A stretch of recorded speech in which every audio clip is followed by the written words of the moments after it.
This is a Power Mac G4 Cube, and this is an M1 Mac Mini, and I'm going to create an M series powered Power Mac G4 Cube.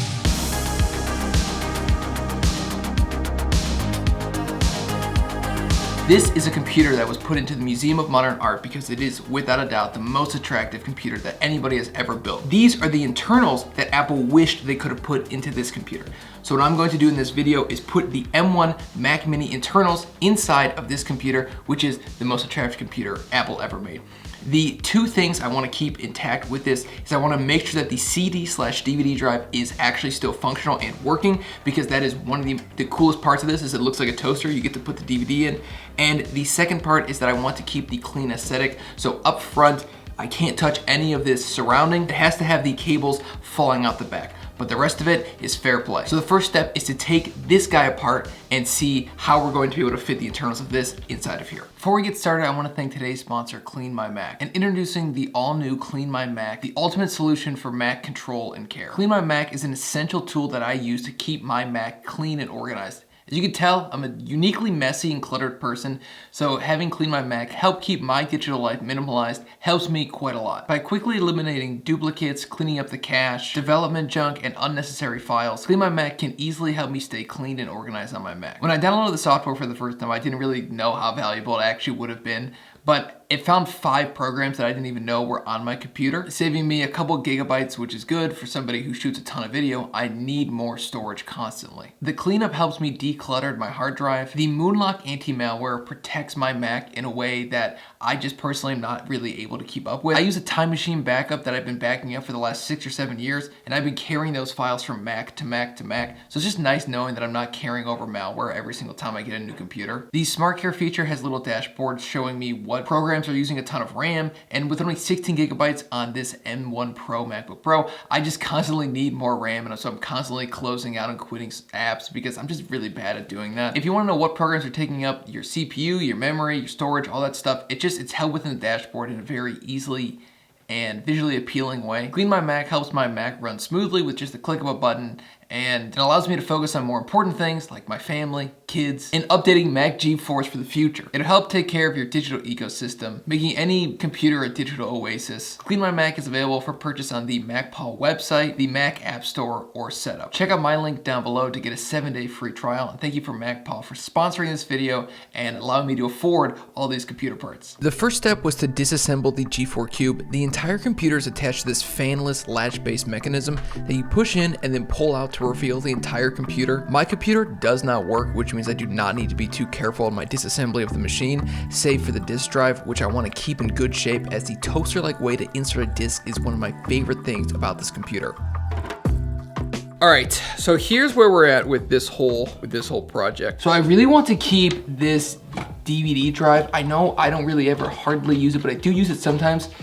And so what I need to do is I need to figure out a way to adapt this IDE cable and this Molex connector that you can see here. So we have the Molex connector and then the IDE cable.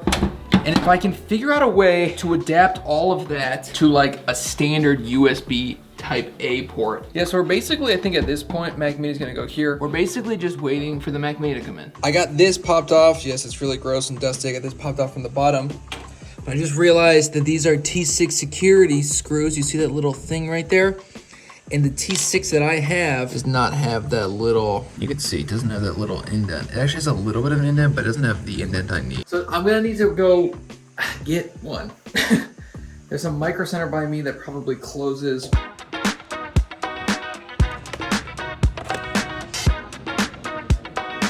The screwdriver set has been acquired. So some peanut M&Ms. Don't tell my wife. Disassembling the Mac Mini was as tedious as you think an Apple product would be to disassemble, but I've watched enough videos to feel pretty confident about what I was doing here and got it out unscathed. Here's where we're at.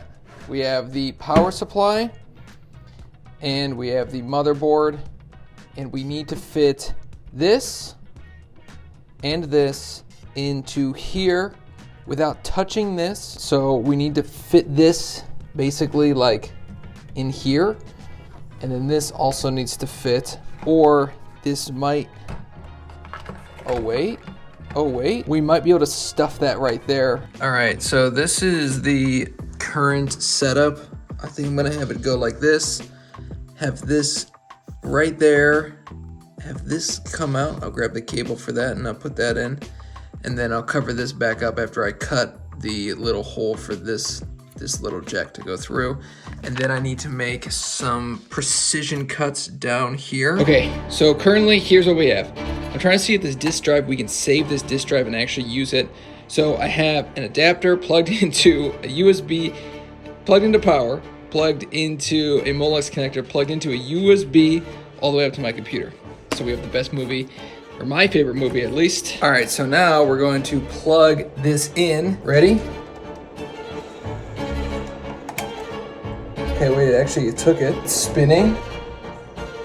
Dude, there's no way. Oh my gosh. Greatest action hero is coming to Dude, let's go. Let's go. That's actually sick. Okay, so now what we need to do is we need to officially mount the motherboard. The power supply is easy. We need to get the motherboard in and we need to cut.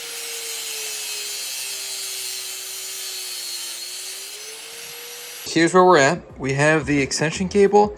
This is a little bit jankier than I was hoping it would look, but everything's in there and it fits, and this fits into the case like so. Everything is ready to be assembled, and I'm going to assemble it now. Let's go, it still works, let's go. Okay, let's get it all plugged up and see how she looks.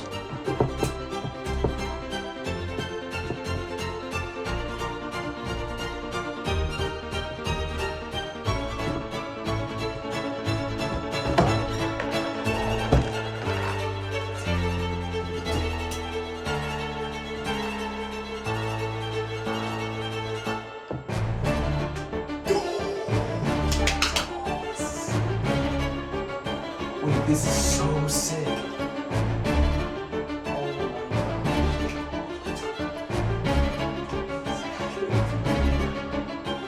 Okay, so I got it all plugged up. It's plugged into here. The only thing that's like very sketchy. I have to. Dude.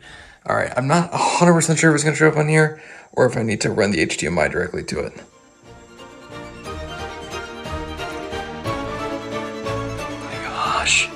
Are you seeing this? This is so sick. Okay, we are officially dead silent operation. Obviously the M1 doesn't draw a lot of power, a lot of heat, but here's the final test.